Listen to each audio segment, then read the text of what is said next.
After months of slow business due to the COVID-19 pandemic, this footwear factory in Addis Ababa is back to making 3,000 pairs of shoes per day. It is one of the 7 factories owned by an Indian family that has been in Ethiopia for over 100 years. There are industrial parks that the government has built that are really high-end, high-class, plug-and-play. So you just need to bring in your machinery, employ your staff, and plug it and play, and start exporting. The logistics have improved. There is a railway between Djibouti and Ethiopia that is working smoothly and efficiently. So connectivity is getting better. Roads and railways is being built in all directions of Ethiopia, whether it's with Kenya at the Lamu port, whether it's Somaliland, whether it's Somalia, whether it's Sudan.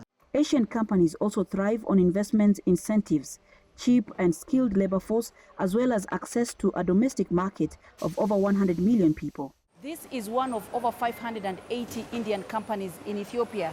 Their total licensed investment is worth over $4 billion. India is the 3rd biggest foreign investor in Ethiopia.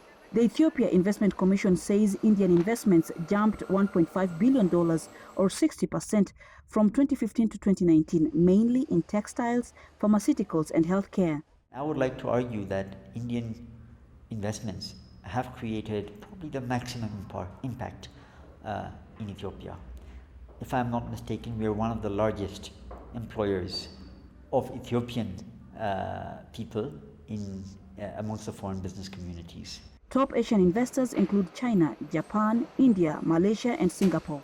Sam Rosmarin, who assisted Ethiopia draft its growth strategy, says Asian countries have adopted different approaches to enter the Ethiopian market. China is really the good example of a strong Asian economy that's come in really well. Now, Japan actually has done quite well as well, especially given their size and I guess international investment portfolio, especially in areas like coffee where they have a really strong coffee economy.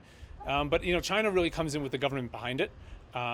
And it's not to say other countries don't, but you see it a lot more visibly here. So whether that be access to credit, access to infrastructure, access to sort of networks and doing business. Ethiopia is seeking investments in tourism, information technology and the service sector.